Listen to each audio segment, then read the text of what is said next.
naka-inline sa ating title. Ang title po natin ngayong araw na ito is The Process of Maturity. Praise God. Ano kaya ako? Ano kaya tayo? Sabi ko, aba Lord, napapanahon ang iyong mensahe ngayong araw na ito, parang evaluation. Kasi sa linggo, Christmas, ang ating pag-uusapan. Sa last Sunday, kasi po, we have only 3 Sundays. Today, next Sunday, and the last Sunday. So today, sabihin mo sa katabi mo, mag-evaluate tayo. Hallelujah! Kasi po sa Sunday, it's about Christmas. And the last Sunday, Thanksgiving Day. Yun po yung araw ng pasasalamat. Kaya, sa araw na ito, nais ko pong dalhin natin sa ating kalagitnaan. Buksan po natin ang ating Biblia sa Efeso chapter 4, beginning verse 13 to 15. Ayan. Ano po ang sabi sa Efeso 4:13 to 15? Ang sabi po doon, hanggang makarating tayo sa pagkakaisa ng pananampalataya at pagkakilala sa anak ng Diyos at maging ganap ang ating pagkatao ayon sa pagiging ganap ni Kristo. Nang sa gayon, hindi na tayo magiging tulad sa mga batang madaling matangay ng sari-saring aral. Hindi na tayo maliligaw ng mga taong ang hangad ay dalhin tayo sa kamalian sa pamamagitan ng kanilang katusuhan at panlilinlang, sa halip sa pamamagitan ng pagsasalita ng katotohanan. Sa diwa ng pag-ibig, tayo'y dapat maging lubos na katulad ni Kristo na siyang ulo nating lahat. Basahin ko lang po sa English. Ang sabi po, until we all reach unity in the faith, in the knowledge of the Son of God, become mature, attaining to the whole measure of the fullness of Christ, instead, speaking the truth in love, we will grow to become in every respect the mature body of Him who is the head, that is Christ. Praise God. Tayo pong lahat ay, pwede ko pong mahingi na tayong lahat ay tumayo at tayo po'y manalangin. Oh, hallelujah. Oh, Father God in heaven, in the mighty name of Jesus, and by the power of the Holy Spirit, narito po, Diyos, ang inyong bayan, nagpapasalamat sa araw na ito, na kung saan, oh God, patuloy mo kaming sinusustain, patuloy mo kaming pinagpapala at iniingatan, at alam po namin, oh God, na sa buong taon, na kung saan, oh God, naranasan namin ang iyong kabutihan, ang araw na ito, wala kaming ibang nais, ikaw ay aming mapapurihan, itaas at dakilain sa aming kalagitnaan. Pagpalain niyo, Diyos, ang araw na ito. Pagpalain niyo ang inyong mga salita na may pahayag. O God, ito po ay maitanim sa matabang lupa, ito'y tutubo, mamumunga, Panginoon, at magiging pagpapala sa marami. O Diyos, o God, pagpalain niyo rin ang inyong abang lingkod. Hide me on the back of your cross, O God, and only your glory be seen in my life, O God, in the name of Jesus. And I receive your, O God, your anointing, the anointing of the Holy Spirit, O God, not only be upon me, but be upon to each and every one of us in here, O God, in the mighty name of Jesus.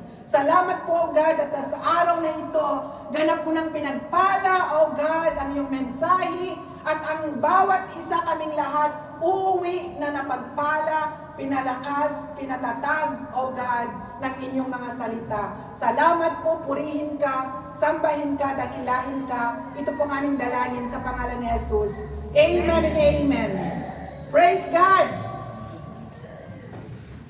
Magsisimula po ako sa isang tanong. Sino po dito ang nagtatanim? Amen po? Si Kuya Arnold, unang-unang nag-amen kasi sa terrace niya, marami siyang tanim. Amen po. Si Kuya Boy, ang dami ding tanim sa kanyang orto. At tayo pong lahat, mayroon din tayong mga halaman. Di po ba? Ngayon, nung nagtanim po tayo, ano ang gusto nating mangyari sa itinanim natin? Anong gusto natin? Yumabong. Tutubo muna, no? Advance masyado eh.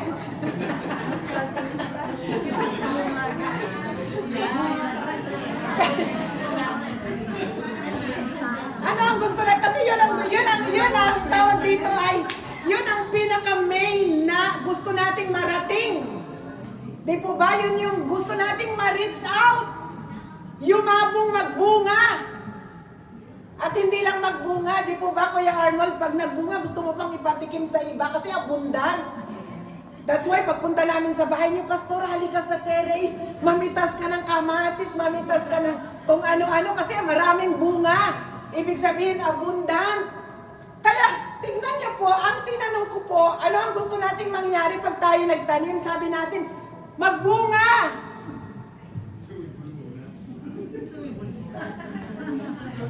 Kaya alam niyo po ba, ilan sa atin na mga nakaupo dito, pag nag-pray, gusto agad ay sagot. Gusto agad ay sagot, kaya naiinip. Kasi pag nagtanim, gusto agad bunga. Kaya sa araw na ito, di po ba sabi ko sa inyo, ang pag-aaralan natin the process of maturity. Kaya ang maturity, may process. Si Julia, mahigit 1 taon, di po ba? Iyak ng iyak, karga-karga ni Abby, ni Leo, si Seth. Pansinin nyo, kung si Abby, ang kakargahin niya si Leo. Anong mangyayari?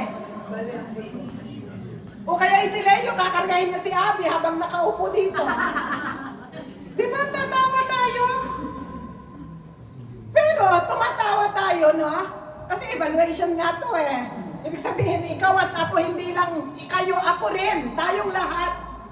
Pero tayo, kung ililay tayo at tawag dito, kung i-evaluate tayo, ilang taon na tayong na born again, saan na kaya tayo? Sa process nung itinanim, ano po ba yung butil? That is the Word of God.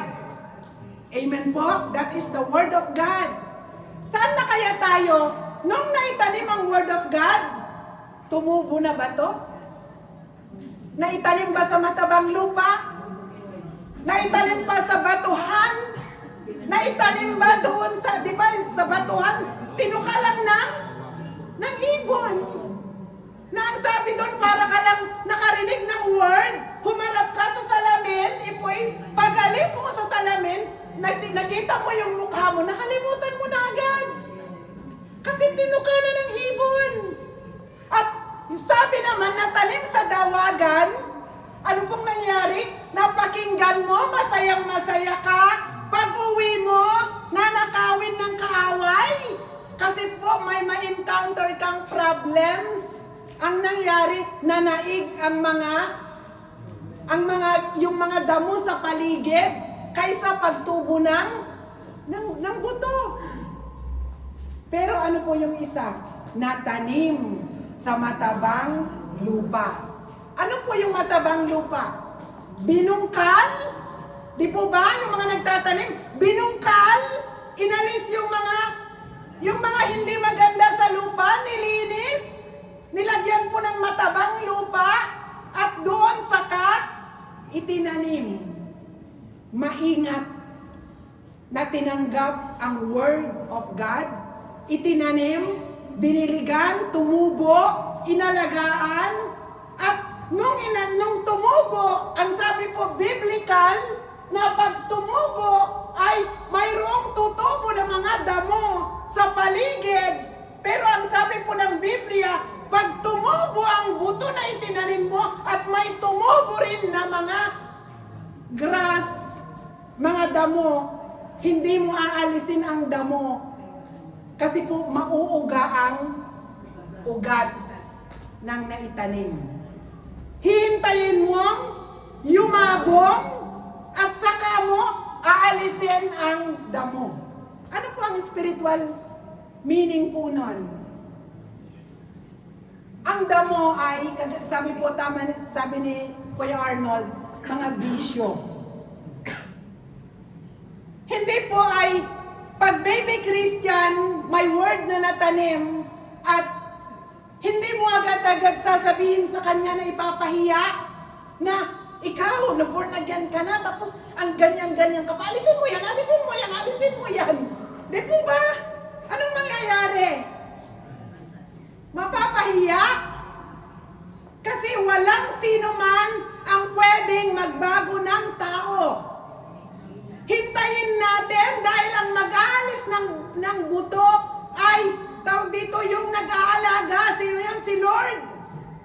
At kapag ang conviction ng Holy Spirit sa individual sa atin, nasasabihin ng ating Diyos, anak, ikaw ay templo ng banal na Santong Espiritu. At doon ay sasabihin po sa atin ng Diyos, anak, hindi tama yan. At kapag natuto na tayong makinig sa Diyos, hindi na kailangang sabihin paninuman na alisin mo yan, wag mong gawin yan. Kung hindi, ang tao mismo ang magsasabi na hindi ito nararapat. Amen po? So, that's why ang maturity, the process of maturity, hindi po ito madalian.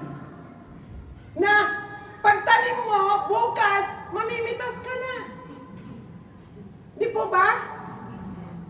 Kaya, dito po, itong binasa po natin dito ay ang nais ng Diyos. Tayong lahat, ikaw at ako, tinawag tayo ng Diyos, hindi lamang ikaw ay iniligtas, tayo iniligtas, but to be a matured Christian, to be maging disciple at mag-serve sa Lord at gawin natin ang purpose natin, bakit tayo tinawag ng Diyos. Kasi ang bawat isa sa atin may purpose. Bakit tayo ipinanganak? Di po ba? Kasi po ay, kapag wala po tayong purpose sa buhay, tayo na po yung pinakamalungkot, pinakakawawa. Kung hindi natin alam ang ating purpose, bakit tayo nabubuhay? Nais ko lang pong basahin ito. Ang sabi po dito, maturity does not happen overnight. Sinong agree sa akin? Amen po. Just as a child must grow step by step, so does a believer. Salvation is instant, but maturity is a process. Many people grow older in age, but never grow deeper in faith. God's desire is not only to save us, but to shape us, refine us, and mature us, so that we reflect Christ in every area of life. Mag-reflect si Jesus sa ating buhay. Kahit hindi na natin sabihin na tayo po ay born again Christian, kung nakikita po sa ating buhay ang character ni Christ, wala na pong word na kailangan. Pero kahit ang galing-galing natin, memorize natin ang lahat ng verses sa Biblia at salvation, kung hindi naman nakikita sa atin, sino ang makikinig sa atin? Amen po? Kaya ngayon, ang tawag dito, ang pag-share ngayon, much more yung nakikita po sa ating mga buhay. Ang sabi po dito ni Pablo sa taga-Efeso, sa chapter 4, beginning verse 1, nais ko lang pong basahin. Ang sabi po dito ni Pablo, sa Efeso chapter 4, sabi niya ay, kaya't ako na isang bilanggo dahil sa Panginoon ay nakikiusap sa inyo na mamuhay kayo gaya ng nararapat sa mga tinawag ng Diyos. Kayo'y maging mapagpakumbaba, mahinahon at matiyaga, magparaya kayo dahil sa inyong pagmamahal sa isa't isa, sikapin ninyo mapanatili ang pagkakaisang mula sa Espiritu sa pamamagitan ng kapayapaang nagbubuklod sa inyo. Ang sabi po sa verse 4, may iisang katawan, iisang Espiritu, kung paano may isang pag-asa na para doon kayo'y tinawag ng Diyos, may iisang Panginoon, iisang pananampalataya, iisang bautismo, iisang Diyos, at Ama nating lahat. Siya ay higit sa lahat, kumikilos sa lahat, nananatili sa lahat. Praise God.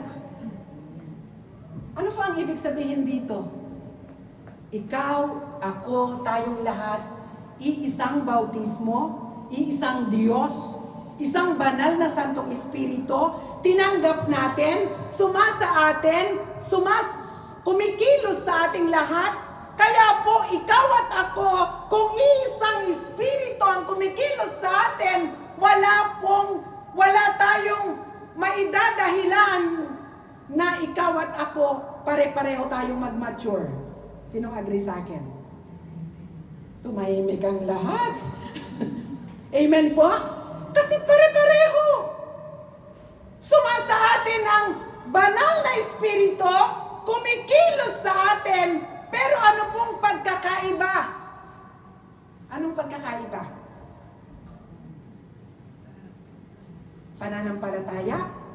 Kaya? Ano kayang pagkakaiba? Yung decision.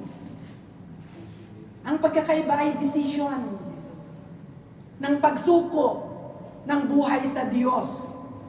Ng pagsuko ng puso sa Diyos. Kasi po, ang Christian, bakit nagkakaroon po ng struggle ang Christians, ang mga believers?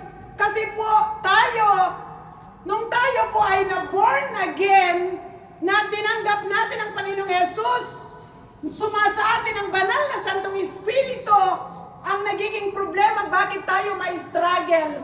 Yung heart po natin na totally surrendered to God. That's why may struggle. Kasi iba yung gusto natin sa gusto ng Diyos. Kaya, tingnan niyo po, kapag ang sabi ng Diyos, pagpapalain ko kayo, ano po ang sabi natin? Thank you, Lord! Anong gesture natin? Diba? Thank you, Lord! Ang saya-saya natin. Diba? Kasi blessing. Tapos, may sinunod na sasabihin, gagamitin ko kayong lahat. Ano nga yung nangyari? Ano ngayon ang reaction? Diba? Anong reaction? Kasi po yung pagpapalain ko kayo lahat, anong mangyayari? Receive. I-receive natin. Pero pag sinabi ng Lord, gagamitin ko kayong lahat, anong gagawin ninyo? Sa kinauupuan ninyo, tatayo kayo at pupunta kayo kung saan kayo isisend ni Lord. That's why ayaw nyo umalis sa comfort zone nyo. Sino agree sa akin? Ang sarap kaya nun, ano? Ang sarap kaya na, pastora, yung hindi ka nininervyos. Na may tayo ka. Diba? Ang sarap kaya. Alam mo ba, pastora, pag ako'y nag-prayer lead, naku po! Kahit online lang yan, wala kang nakikita, pero naririnig ka. Nininervyos ka kaya, hindi ka kaya makatulog, hindi ka makakain. Diba? That's why, hindi natin tinatanggap. Pero ang tinatanggap natin pag blessing, thank you Lord. Pero, tingnan nyo po, ang tanong tanong ko kanina, kung nagtanim ka, anong gusto mo? Mamunga. Pag nag-desire ka na magbunga ang iyong tanim, desire mo lang ba na ang bunga, ikaw lang ang makakain? Sino dito ang nagtanim na ang bunga lang ikaw lang kakain? Hello? Di ba wala? Mga Pinoy, wala. That's why pag may tanim kang malunggay, kahit kapitbahay mo nakikisungkit doon. Tuwang-tuwa ka naman kasi nga, napakadami naman ng bunga at dahon. Pero pag ikaw lang yung kakain, di ba malungkot? Itatago mo pa. Pero pag marami, halika kayo, kain tayo, ang saya-saya. Ganon din po ang Diyos. Na kapag ikaw at ako bilang pinili, tinawag, pinagpala, pinatatag, pinalakas, tinuruan, sinape ng Lord, ni-refine ng Diyos, at pag nakita tayo ng Diyos na humahayo na, pinapagamit na ang buhay. Tuwang-tuwa ang Diyos. Ipinagmamalaki niya tayo. Kasi po, yung purpose ng pagkatawag ng Diyos sa atin ay naganap. In spite of maraming struggle. Kasi habang tayo'y nabubuhay, may struggle sa buhay. Tanggapin natin yon. Pero glory to God, kasama natin ang Diyos. Hindi niya tayo iiwan, hindi niya tayo pababayaan. Amen po. Ang sabi po dito, let us understand the process of spiritual maturity and how God uses every season of our lives to grow us. Ang number one po is maturity begins with new birth. Nung araw na tinanggap natin si Jesus bilang Diyos at sariling tagapagligtas. Kasi po ang pinag-uusapan natin ay spiritual maturity. So ibig sabihin, nagsimula nung tinanggap natin si Jesus as Lord and Savior. Paano tayo nagdesisyon na tinanggap si Jesus bilang Diyos at sariling tagapagligtas? Of course, nakilala muna natin siya, sino siya. Amen po? Kasi ang sabi po ng Romans 10, verse 9 to 10, ang sabi doon, kung ipapahayag ng iyong labi na si Jesus ay Panginoon at mananalig ka ng buong puso na siya'y namatay, ikatatlong araw siya'y nabuhay na muli, maliligtas ka. You confess and you believe in your heart. At doon po magsisimula ang process of maturity, spiritual maturity, nung araw na tinanggap po natin ang Panginoong Yesus, tayo'y na born again. Ipinanganak na muli ang ating espiritu na namatay dahil sa kasalanan. At inari tayong anak. At doon ay we consider we are spiritual infants. We depend fully on God and we are learning the basics of faith. Nung tayo po ay baby Christian, consider na tayo ay baby. Amen po? Sino dito ang baby? Na kapag umiyak, biberon. Pag umiyak, cambia panulino. Pag umiyak, nandyan lagi ang nanay. 0 months to 1 year old, nandun pa lang siya, hindi pa makaalis, hindi makalakad. Minsan, pag 1 year old, may naglalakad na. Pero, paglampas doon po ay dependent siya sa Diyos at gusto niyang matuto about God. At siya po ay nagkikrave. Sabi po dito ay crave pure spiritual milk. At doon po ay, doon niya na, yun po yung period na natututunan niya about salvation. Eh paano kung 2 years na? Paano kung 3 years na? 5 years na? At iiyak ay hindi pa rin makaalis. Ibababot pa rin yung pangangailangan. Diba? Ano na ang tawag doon? Tayong mga Pinoy, bonjing. Di ba? Ang laki-laki na nakabibiron pa. Di ba? Pangit ng tignan. Kaya that's why, tinawag pong baby Christian at nandun po ay pure milk kasi po siya ay dependent. Dependent po siya sa Diyos. At ang number 2, maturity requires growth through the Word. Na ito na po yung level 2 of maturity. Ang sabi po dito sa Hebrew 5:12 to 14, ang sabi po dapat sana'y mga tagapagturo na kayo, subalit hanggang ngayon, kailangan pa kayong turuan ng mga panimulang aralin ng salita ng Diyos. Aray ko, ang sakit namang magsalita ang Biblia. Ano po? Ang sabi niya, ano po ang sabi niya? Dapat sana'y tagapagturo na kayo.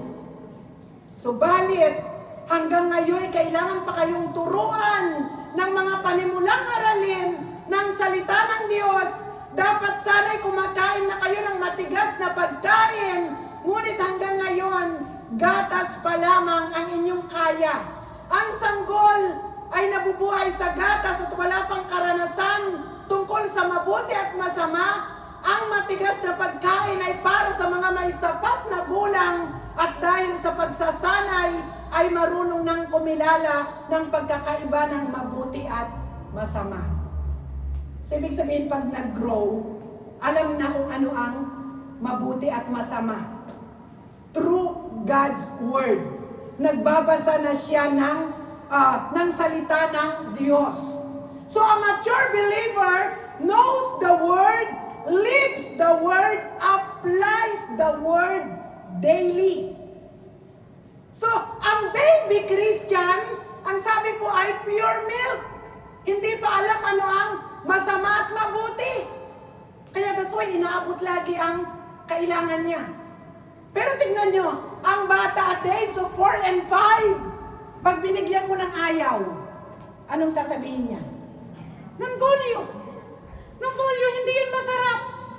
Ayaw kong pumunta doon, ayaw ko dyan, ayaw ko dyan. Ibig sabihin, alam nang magdesisyon.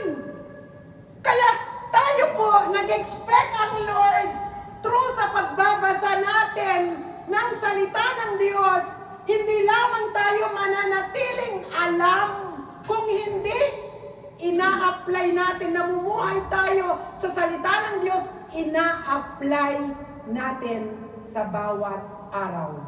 May nakakakita at walang nakakakita. Amen po? Di po ba ang sarap nun? Napakasarap po nun! Kasi as Christian na ipinapamuhay mo ang Word of God, may nakakakita at walang nakakakita. Kasi po yun na yung buhay mo. Lifestyle mo na yun. Subukan po natin yung mga Christian na nagpipretend na kapag may nakakakita, mabait kuno. Hindi makabasag pinggan. Mano po, paraan po. Pag wala nang nakakakita, naku po. Kaya, napakaganda na may nakakakita at walang nakakakita, pareho. Ganon din sa amo. Sa trabaho natin, may amo at wala, pareho lang ang trabaho.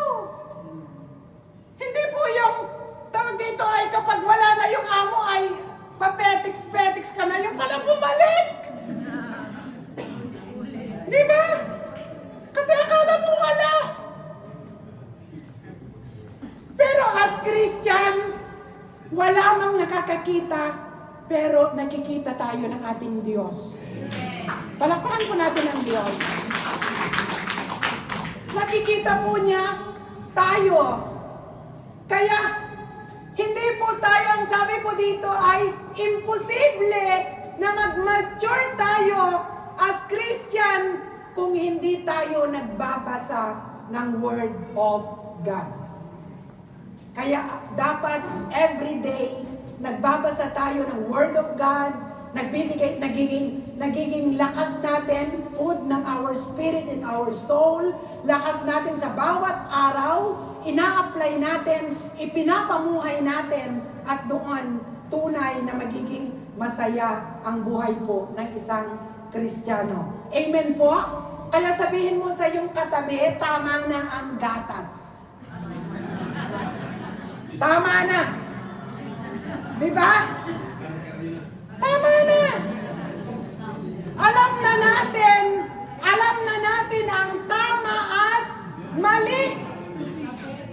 Huwag na natin, kahit gusto ng ating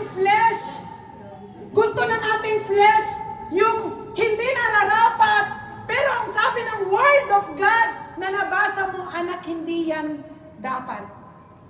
Hindi yan nararapat. Dahil ikaw ay templo ng banal na Santong Espiritu.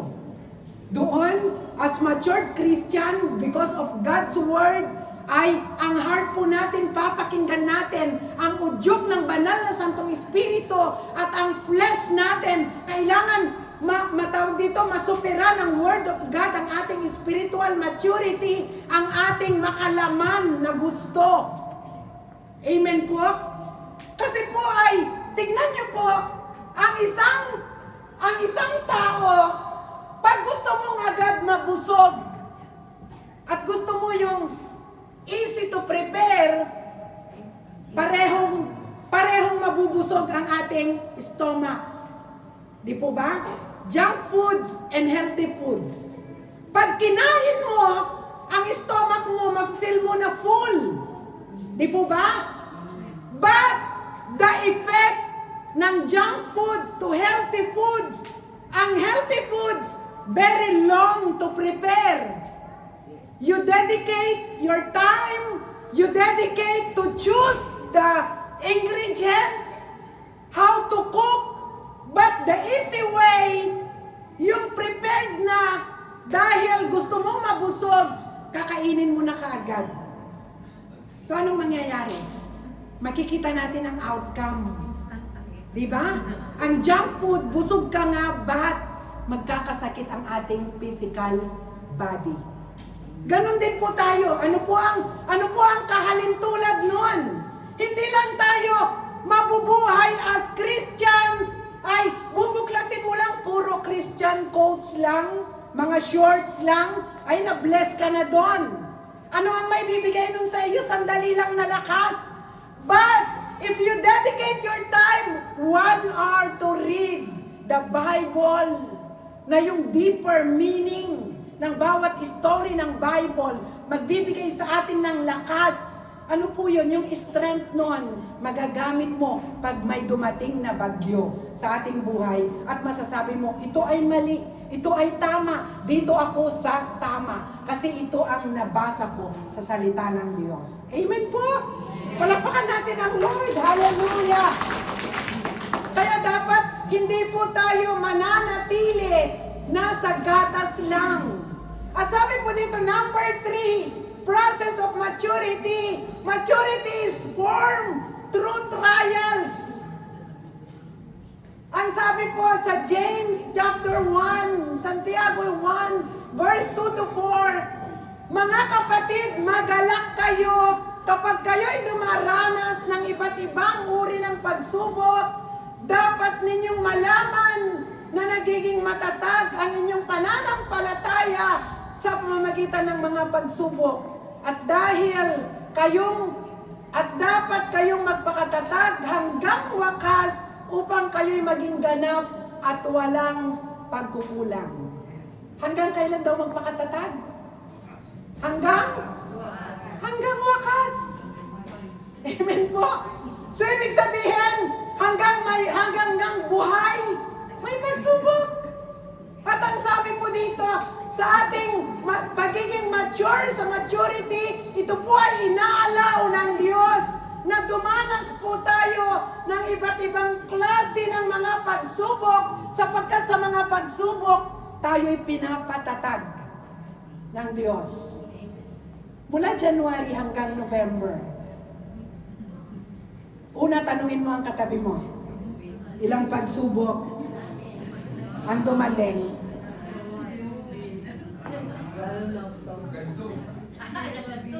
Magaan, mabigat, super bigat, di ba?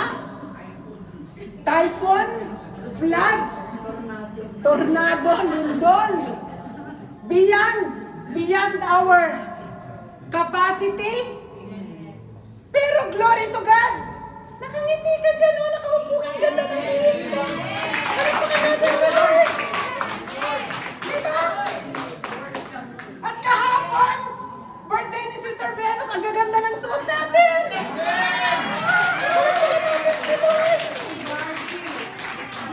Hindi na natin makilala ang bawat isa. Nagkaroon talaga kahapon ng makeover. Diba? Na-transform ang lahat. Di po ba ang gaganda ng lahat? Ang gagandang sumayaw. Talaga naman. Iba-iba yung mga mukha. To God be the glory. Pero ang sabi natin, dumaan daw ang tornado. Dumaan ang lindol. Dumaan ng floods. Pero tignan nyo. Ito po, it's so amazing. Di po ba? Kasi sabi po ni King Solomon, there's a season in everything. May season ng pagtanim, may season ng pag-harvest, may season ng kapanganakan, may season ng kamatayan, may season ng pag-iyak, may season ng pagtawa. Kaya sabihin mo sa katabi mo, tumawa ka ngayon. Ito ay season ng pagtawa. Amen po. Kasi ito po yung nais ng Lord. Kaya napapapurihan ang Diyos kapag in spite ng anuman ang nararanasan natin, still, masaya pa rin tayo at may kagalakan sa ating puso sapagkat mayroon tayong Diyos na mabuti, tapat at makapangyarihan. Hallelujah. Kaya dito, bakit si Lord inaalaw niya ang trials na process of maturity? Diba? Tayo rin na mga magulang. Tayo po na mga magulang. Diba? Hindi po natin masasabi ang mga anak natin na independent na sila kung wala silang masusubukan na trials. Diba? Na kapag ang anak natin, pag may trials silang nasubukan at nakita natin na nasupiran nila ito at still ay nagpapatuloy sila na ma-attain ang mga dreams nila, matutuwa ang magulang. Sasabihin natin, nag-mature na ang aking anak. Amen po? At matutuwa ka na magulang kung ang anak mo nanonood ng movie at hindi na patatini at popcorn ang kinakain. Ang kinakain niya ay nag-slice ng mela, nag-slice ng karote, nag-slice ng Pinocchio o anumang prutas. Instead na patatini, aba kumakain ng mela, kumakain ng karote. Ibig sabihin, nag-mature siya. Pero kung lagi na lang nanonood sa katerbang mga patatine sa kanyang tabi, anong mangyayari sa magulang? Mag-aalala. Diba? Tapos pagsabihan mo naman, magagalit. Kaya, pagsasabihin mo, anak, tama na yan, ang kainin mo ay ito. At sasabihin ng anak, yes, mami, aalisin niya at kukuhanin niya yung healthy foods. Diba? Matutuwa po tayo. Amen po. Grazie, sis. Kaya dito po, inaalaw po ng Diyos ng trials. Alam niyo po ang illustration ng Diyos dito po sa maturity is formed through trials. Illustration is gold refining process. Paano po nakukuha yung pure gold? Paano nakukuha? Dumadaan sa fire, sa apoy. Diba? At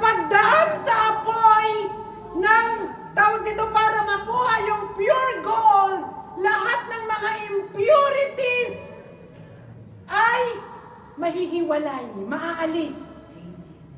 Di ba? Maaalis. At kapag nakuha na po yung pure gold, dahil dumaan siya sa apoy, ang gold na ito na pure, magkakaroon ito ng value.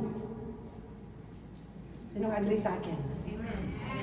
Gusto niyo bang bumili ng gold na mayroong hindi pure? Diba? Hindi kayo magbabayad. Kasi hindi siya pure. Pero kapag pure gold ay dumaan sa process, sa apoy, kaya ikaw at ako, dumadaan tayo sa apoy. Pero anong nangyayari? Kapag may apoy, pag nandyan na ang apoy, nako, atras tayo ng atras. Aray ko, ang init, ayaw ko. Ayaw ko sa apoy, ayaw ko sa apoy. Sa ano pong nangyayari? Nadidelay po ang process ng maturity ng Diyos sa atin.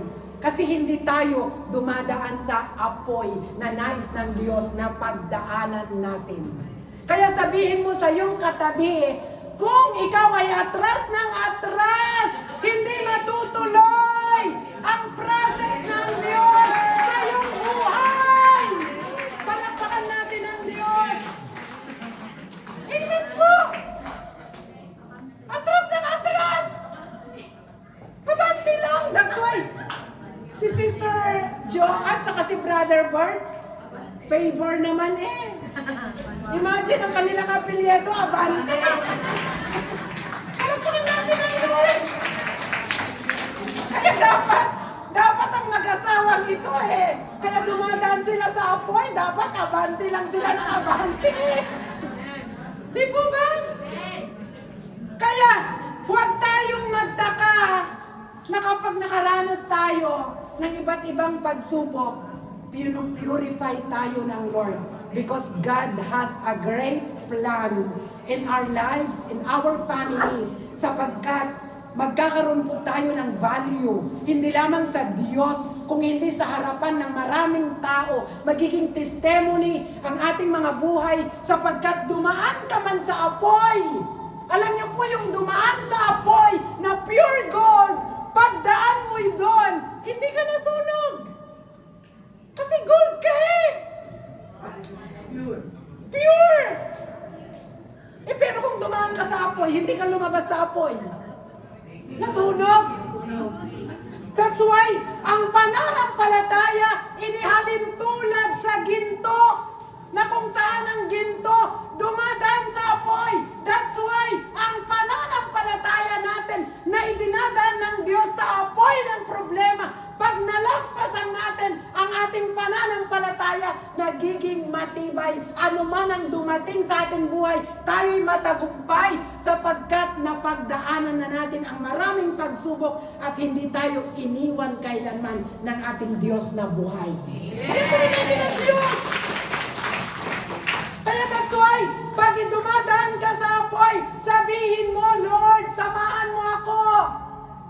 Gaya ni Shadrach, Meshach at Abednego, na dumaan man ng 7 times na pinainit ang forno, hindi sila nasunog kasi hindi sila nag-iisa. Ikaw at ako, pag dumaan tayo sa apoy, nakasama natin si Lord, tayo po ay i-cover ng Lord ng kanyang malabay na pakpak, ni amoy ng usok, hindi tayo mangangamoy sapagkat ang Diyos ang ating kasama. Pero,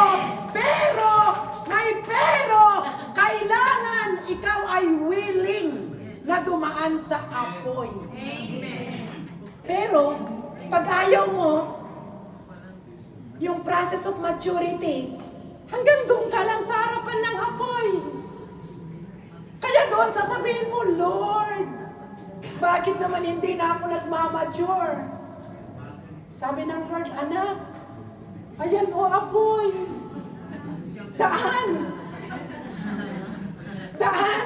Huwag nang magkatubili. Kaya sabihin mo sa katabi mo, decision lang yan. Huwag kang umatras. Amen po. Praise God. Alam niyo po, Bakit po ako matapang na sinasabi ito sa inyong lahat?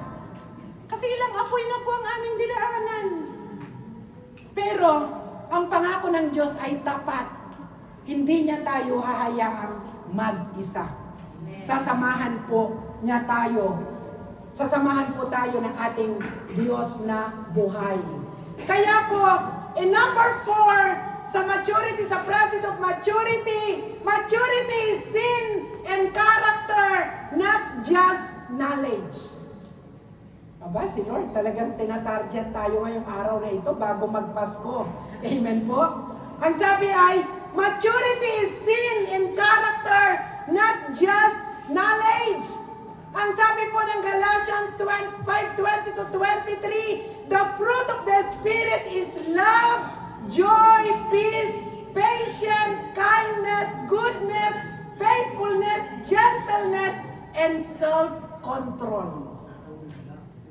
Ilan kaya ang mayroon tayo nitong bunga na to? Amen po? Ilan kaya? Sabi po dito ay, spiritual maturity is revealed by how we respond under pressure, how we forgive, how we love others, how we remain humble. Aray ko. Amen po? Kasi ito tungkol lahat sa atin. Kasi pag sinabing, I will bless you, i-receive mo lang yun. Pero dito, ang sabi po, maturity is sin in character, not just knowledge. Hindi masama na alam mo ang buong Bible. Mula Genesis hanggang Revelation. Ang dami mong memory verse. Pero pag nasaktan ka, mayroon po ditong illustration. May dalawa daw taong nasaktan. Kasi po, ang illustration nito, kagaya daw ng ispunya. Ang ispunya daw, pag piniga, ano ang lalabas? Kung anong nasa loob ng ispunya, yun ang lalabas. Diba? Kung tubig lang yan, tubig ang lalabas. Kung may sabon, may sabon. Kung nilagyan mo ng color, kung piniga mo, lalabas. Tayong mga tao.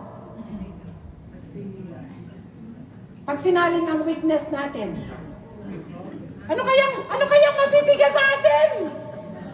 Pag sinaling ang pride natin, ang ego natin, ang pinakaayaw natin, pag inapakan ang paa natin, ano kayang mabibigas sa atin? Ano kayang lalabas sa labi natin? Hello? Kaya kapag daw tayo gaya ng ispunya ay piniga, kung anong mayroon tayo sa loob, yun ang lalabas. Sino nga agree sa akin? Ang tamaan ay pagpapalain tayong lahat. Amen po? Kasi kung tunay na mabait yan, kung kind yan, kung good yan, maapakan man, maiskatsa man, good ang lalabas dyan. Kung maikli ang pasensya, walang patience at pinigayan, magmumura yan. Diba? Kasi walang pasensya eh. Kaya sabi po, na-bless ako dito. May dalawa daw taong nasaktan. Kasi diba, as Christian, as matured Christian, makita daw sa atin ang love, humbleness, and forgiveness. Amen po? Kasi Christ-like character.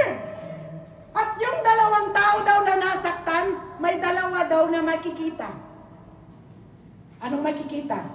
Ang isa ay naging better, at yung isa naging bitter. Hello? Saan tayo doon?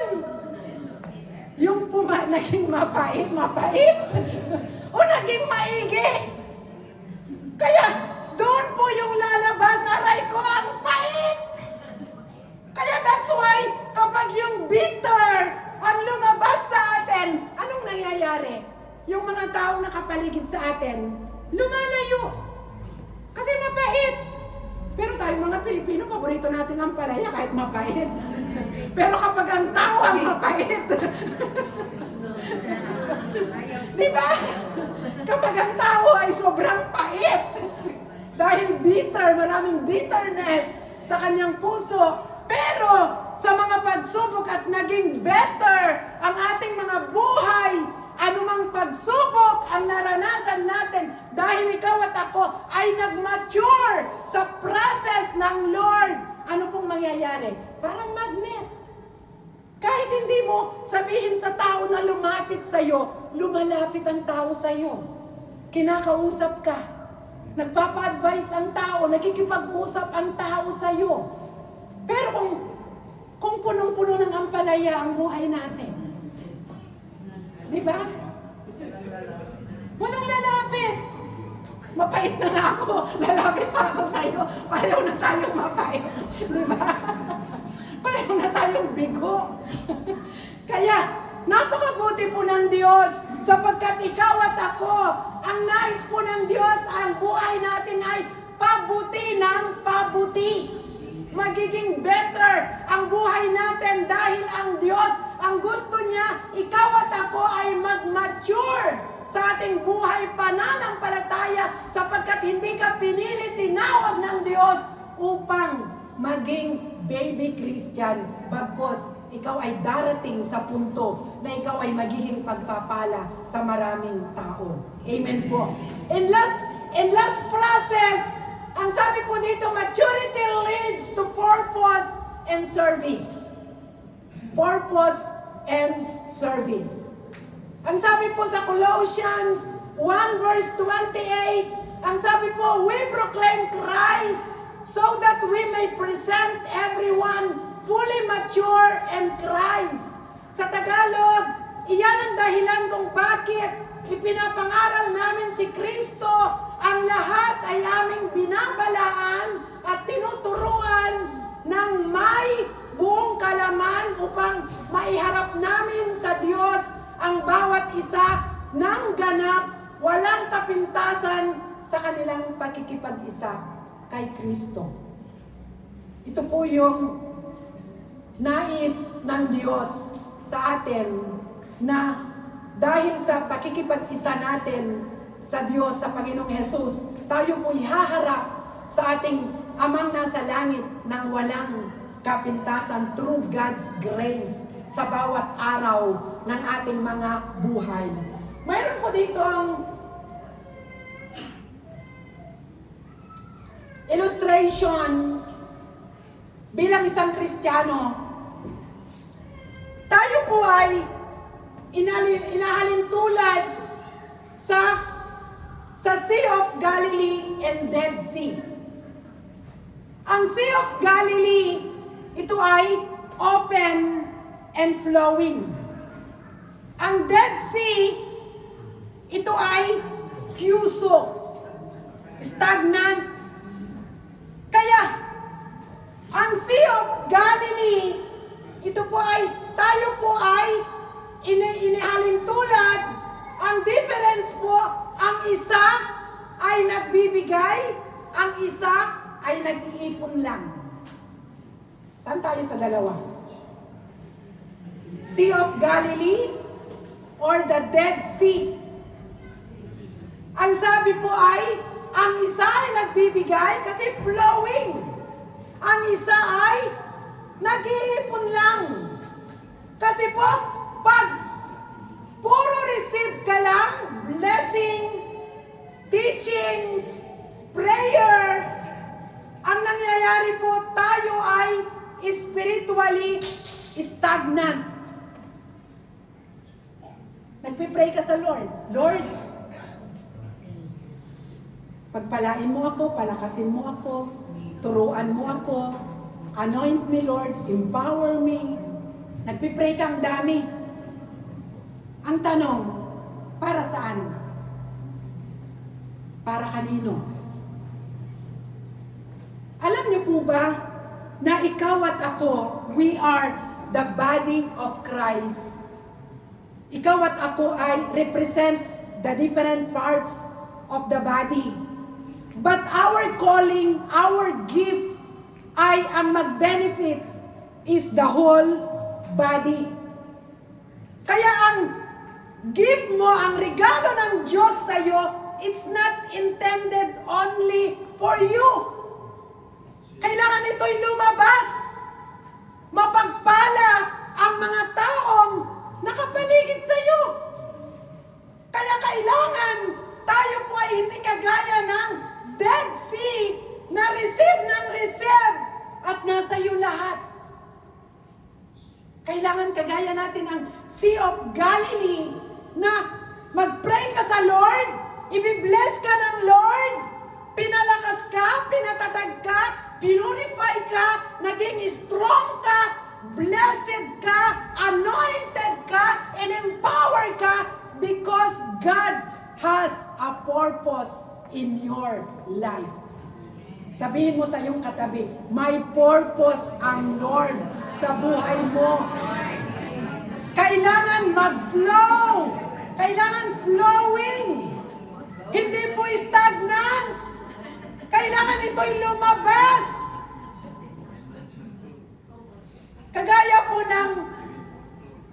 Kagaya ka ng isang puno. Ang dami mong bunga.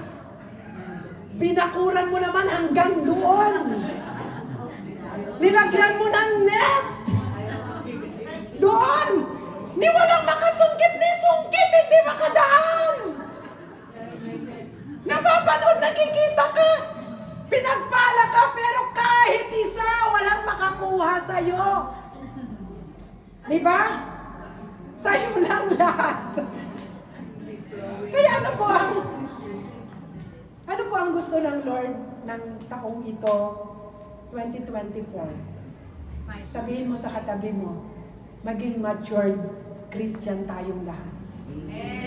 Maglingkod tayong lahat sa Diyos. Ako, ang desire ng heart ko, sa year 2025, makita ko naman si Ate 2026, makita ko naman si Ate Tita mag-opening prayer. Dito sa church. Kasi nag-opening prayer na siya sa Bible study. Sa Putelo. Si Ate Lina. Diba? Si Sister Ophel sa Bible study nakapag-opening na siya. Nitong by January, mag-opening prayer na siya sa prayer meeting. Si Kuya Banjo. Si Sister Susan, Sister Mary. Diba? Si Sister Evelyn. Si Lindel. Si Brother Marlon. Diba? Si Brother Bert. Talagang mag-abante na siya. Diba? Sabi naman ni Sister John, answered prayer! Diba? Sino po ang nasama sa ating family, spiritual family? Si Brother Bong, mag-special number na rin sa harapan. Diba? Si Brother Boy, mag-special number sa harapan.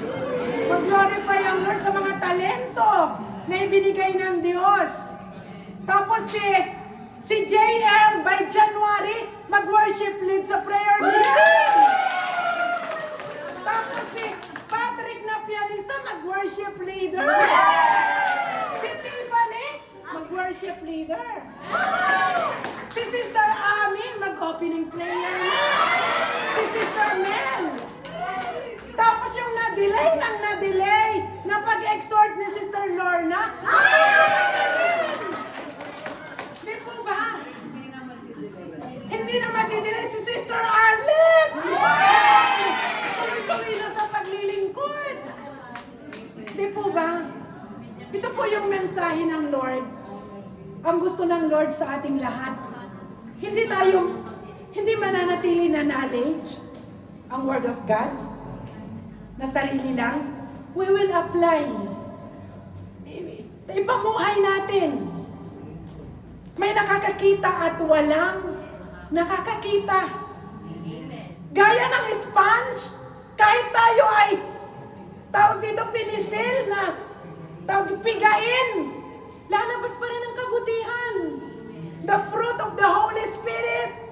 Tayo'y mababa, matuto laging magpatawad, magmahalan, ang ating spiritual family, magkaisa, ang burden ng bawat isa magtulungan, magpanalanginan, lalo tayong magmahalan, at higit sa lahat, ang ating spiritual family, tayong lahat ipagamit ang ating mga buhay.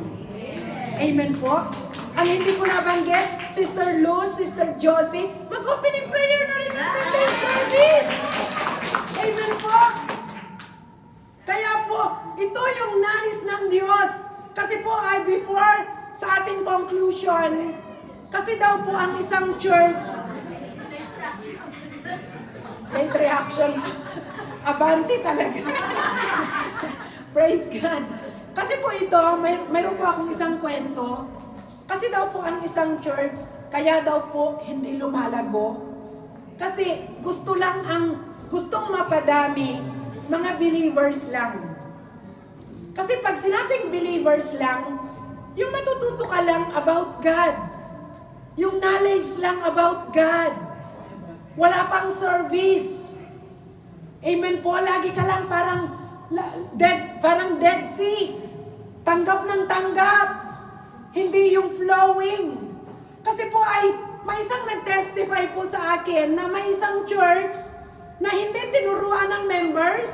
Kasi yung pastor, siyang nag-opening prayer, siyang nag-preach, nag-pray ng tithes and offering, siya rin nag-closing prayer. Kasi daw ang mga member daw, ayaw tumayo. Nagkataon, itong pastor na to, dahil binata, nag-asawa, ang napangasawa nasa abroad. Nag-abroad na ngayon. May bagong pastor. Kabataan, teacher siya. Hindi siyempre nakasanayan sa church, sa kanya lahat. Alam niyo po, nung nag-preach siya, after daw ng closing prayer, nahimatay! Nahimatay sa pulpito! Gusto niyo ba na ang pastora niyo, si Pastora Lalay, mag-preach dito kasi sa kanya na lahat? Sa kanya ang ushering! Mag-preach pa siya! Tapos mahimatay na kasi walang tumutulong! Ayaw po ng Lord yun. Kasi bakit? Ang church na inumpisahan ng Lord, mawala man ang isa sa atin, magpapatuloy. Kasi po, ang nandito po sa loob, hindi believers, but disciples. Amen. Mga servants ng Lord, mga leaders, may nakakakita at walang nakakakita, parehong-pareho ang pamumuhay sapagkat may tunay na takot sa ating Diyos na banal na Diyos. Palakpakan po natin ang Diyos. Hallelujah! Praise God! Kaya ang nais ng Lord, ngayon po, this is our evaluation. Sa taong ito, ang nais ng Lord, ikaw at ako, mag-mature po tayo by year 2026. Huwag na kayong magtaka. Sa schedule na yan, na nasa likod, makita nyo ang mga pangalan na dating hindi nakasulat. Kasi po, ang nandito ay mga disciples at mga leaders na tawag dito na matured na po for God's glory. Kaya sabi po, conclusion, ang sabi po, maturity is a process, not a destination. God is patient with us, and He is faithful to complete what He started. Philippians 1:6, He who began a good work in you will carry it on to completion until the day of Christ Jesus. Wherever you are today, God is growing you, God is shaping you, and God is preparing you. Year 2026 ay marireach mo ang kakaibang pagkilos ng Diyos sa iyong buhay. Gaya po ng binasa natin kanina, we have the same God. Sumasa atin, sumasa lahat, at gumagawa sa lahat. Kung nagagawa kong mag-preach dito, ikaw na nakaupo dyan, magagawa mo ring mag-preach, magagawa mong mag-pray, magagawa mong pinagagawa ng Diyos sa'yo because the same Holy Spirit ang nasa iyo at nasa ating lahat. Amen po? Pwedeng makita ang mga kamay na handang humakbang sa days ahead.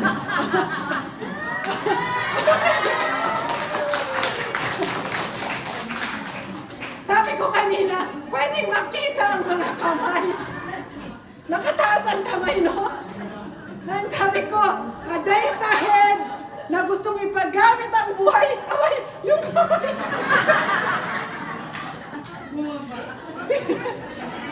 Biglang bumaba.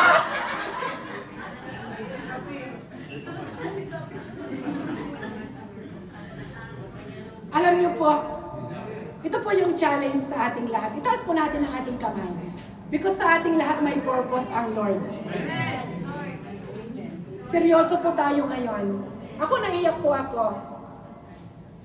As I witness kahapon sa birthday ni Mr. Venus, parapakan natin ang Lord.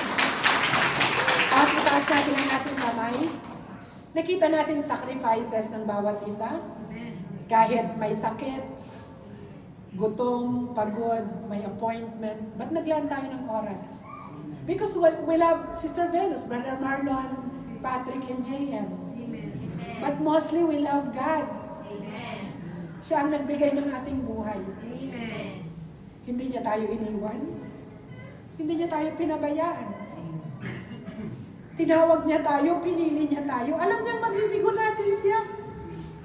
Alam niya ang dami nating kulang. Alam niya kulang ang ating kaalaman. Alam niya na maikli ang pasensya natin. Alam niya na hindi rin tayo faithful. Kasi ang hinahanap ng Lord, hindi ang perfect. Ang hinahanap ng Lord, willing na matuto, willing na sumunod, willing na na mabago, at willing na ipagamit ang kanyang buhay sa Diyos. Kaya ang nais ng Lord ngayong araw na ito, kung nasa time tayo ng pruning, sinabi ko kahapon kay Ate Neng, nung nagkwentuhan kami kahapon, kasi kagaya tayo ng isang puno. Ang isang puno, namumunga siya. Pero habang namumunga, ang may-ari ng puno, mas gusto niya pang magkaroon ng maraming bunga. Anong ginagawa ng may-ari? Pinupruning niya. Kasi anong purpose niya doon? Nang sa ganun yung sanga na nandoon kung 3 o 4 lang na sanga yun, pag pruning niya, magkakaroon ng debut na sanga at magkakaroon ng mas maraming bunga. Kaya kung nakakaranas ka ngayon ng pruning, God has a purpose in your life. Kaya habang nakataas ang iyong kamay sa oras na ito ay complete surrender sa Lord. Na inaamin natin na marami tayong kulang. Pero ang Diyos hindi magkukulang. Marami tayong pagkakamali, pero ang Diyos ay mabuti at pinapatawad niya tayo at siya ay naglilinis na patuloy. Tayo'y marumi, nilinis niya tayo. Tayo maraming kulang, pero pinili pa rin tayo. Gagamitin pa rin tayo ng Diyos for God's glory. Ang nais lang ng Lord, bago ka tumayo, buong puso sa iyo, buong puso, ay isusurrender mo ang buhay mo. Ano man ang kulang sa iyo, idadagdag ng Diyos. At sa taong ito, magpasalamat ka dahil hindi ka pinabayaan ng Diyos. Dumaan ang bagyo, tornado, ano man ang tawag mo, magaan, mabigat, super bigat na problema, pero nalampasan mo. Gumamit ang Diyos ng maraming tao to comfort you. Higit sa lahat ang Diyos, hindi kanya iniwan, hindi kanya pinabayaan. Kaya sa oras na ito, tingnan natin how good our God is. Kaya sa oras na ito, tatayo tayo, titignan natin ang Diyos ay makapangyarihan, kayang gumawa ng himala sa iyong buhay at sa iyong pamilya. Kaya sa oras na ito, tayong lahat ay tatayo upang papurihan natin ang Diyos na buhay. Oh, hallelujah! Oh, thank you, Lord. Hallelujah! Hallelujah! Tinatawagan ko po